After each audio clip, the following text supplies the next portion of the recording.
Okay. Well, thanks for joining. We can just go ahead and get started on these questions that we have. So there's been a talk of Apple putting on emphasis on their own mobile search functionality, even going as far as potentially building their own search engine. What are the chances they take this direction and forego renewing their deal with Google? And what would the implications look like in the world of SEO? Big deal or not so much? It's a tough question. So obviously there's been some rumors around Apple starting their own search service. Obviously they have Siri, which is built into the Mac and iPhone and so forth. They have Spotlight, which lets you search your own desktop and so forth, your own files. And obviously Siri is probably the closest thing we have to external search, but even there, I think Siri search uses, I think Bing on some level, and I know Apple's default search engine uses, at least for Safari, uses Google. So right now, I think Google's paying, I don't know, I think in the UK, they pay like 1.5 billion US dollars for that deal. I think globally, there's estimates that they pay over $15 billion, which seems like a crazy amount of money. But if that's across all Safari, desktop and mobile and iPad and you name it, that could be obviously a big source of revenue for Google and a really, really big expense for Apple. So if Apple invested that own money into their own search engine, could they compete? Probably. I know Microsoft has done it with Bing, and they have what type of share do you think they have?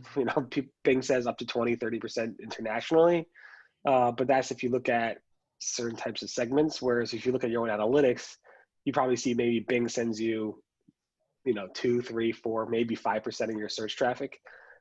Which is nothing compared to like Google's domination of about 95% of your search traffic comes from Google. There's DuckDuckGo and there's other competitors. So could Apple have a chance at competing with Google on search? I guess so, but Microsoft's been trying for well over a decade, and they made a small little dent. So I assume Apple knows that. I assume if Apple does this, they're going to go with a DuckDuckGo approach where it's like, all your searches are private and so forth, and we don't share that and we don't use that in any way outside of making search better for you and not for anybody else. So yeah, I mean, it would save Apple a tremendous amount of money, but they would have to invest that back into building their own search engine. And I guess the best way to look at it is has DuckDuckGo or Microsoft Bing actually made much of a dent in Google's revenue or Google's search share?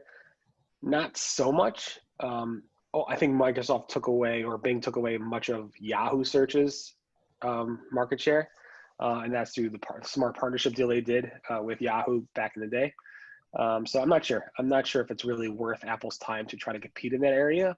Although search is a very important part of their strategy, outsourcing it is something that they've been doing for a while, and I don't know if they need to, but there's, again, signs. I covered multiple signs that Apple has their own Apple bot, so they're crawling the web.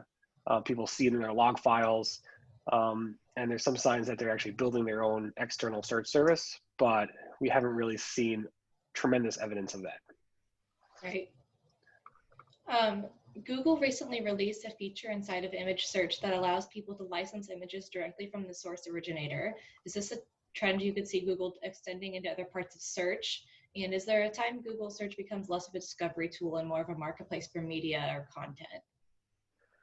Yeah, so I think technically, for sure, you could probably see Google doing that more and more. Right now, they just did it for images. It's called a licensable badge, which you can use schema to add licensable markup, which basically gives Google a way to say, this image has license rights, has certain type of copyrights. These are the copyrights associated with them. This is the source of the image, and this is where you could buy it, and so forth. Google has been testing this for a while. They officially launched it, I think, a couple of weeks ago. The reason they did that was there's a lot of pressure on Google from Getty Images and these major image sites, because Google Image Search pulls a lot of images from there. And there's been lots of lawsuits, lots of copyright claims and activists, as well as the EU government and regulators, breathing down Google's neck about this, saying, why are you showing these images? They have copyrights, and people are just stealing it and copying it from Google Images, thinking they can copy it. So this is Google's way of saying, hey, here's a little thing we could do for you to kind of give you schema that you can add to your site that will then show that there's a copyright or some type of license required for this image. And even more so, here's a link to go ahead and buy it. So it's interesting strategy by Google to do that. Will it expand to videos? Probably. I mean, videos make sense because there's lots of video content out there that could be, that's licensed, like video images and stock video for photography. Articles and subscriptions, they have the canonical tag. So the canonical tags basically say, hey, this is the original source of this.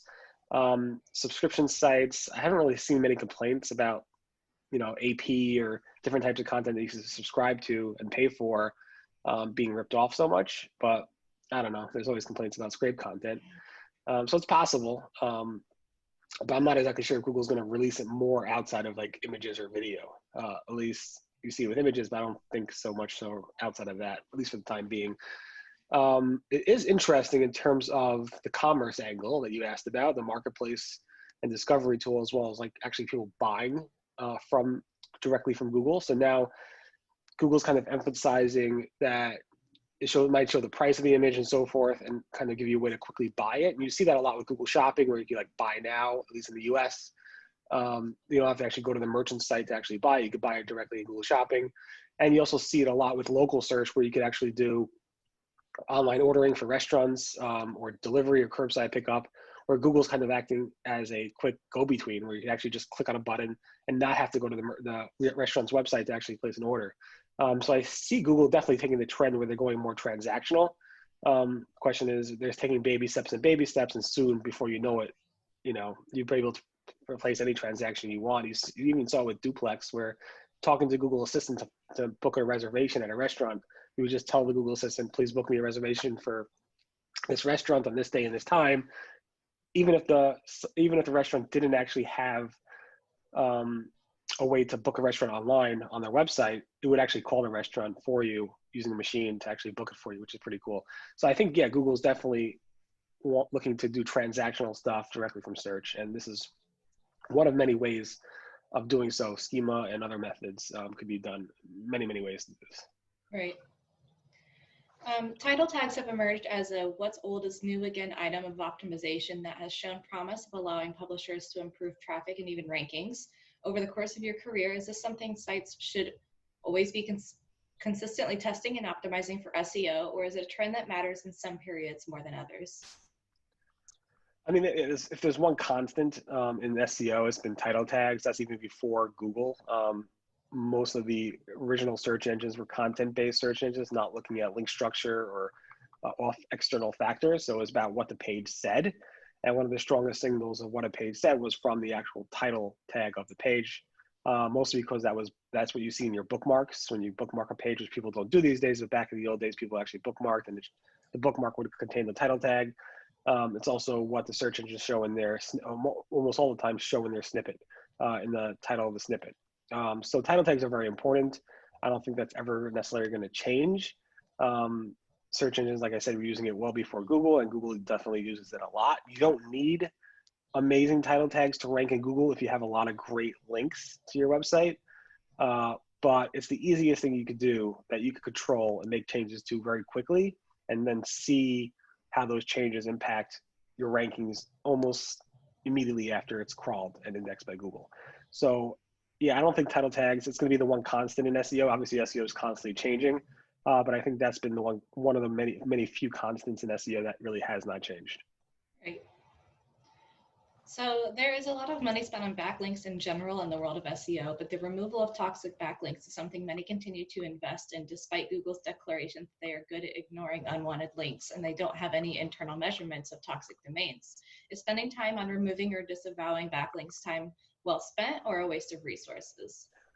So that's one of those like it depends answers. So algorithmically, it's like if like a Google search algorithm update, core update, any of these algorithm updates, even Penguin, Google no longer will penalize or hurt you for bad links. Meaning, back in the old days, if you had bad links, maybe Penguin would actually demote your website. So if you were in position, I don't know, 2, and then Google found you had bad links, automatically it will put you down to like, I don't know, position 50 or something.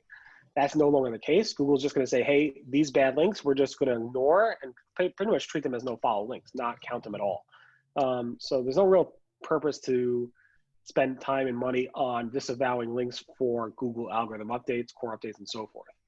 But when it comes to manual actions, like the penalties you get in Google Search Console, where a Google human reviews your website and penalizes your website, Google says, yeah, there's still reason to actually go ahead and disavow links and spend time and money on removing those backlinks, not just disavowing them, just to actually try to get them removed. But for the average webmaster, the average SEO, the average website, I personally would not invest much time at all in doing any of these disavowing or removing links strategies, unless you actually hired an SEO company that actually did link building efforts, and those link building efforts turned out to be somewhat shady. In general, most sites have not done that. They haven't hired SEOs to do link building. But the ones that have, if you're worried about a manual action and you see links that are probably not counting anyway, it wouldn't hurt to ask for those links to be removed.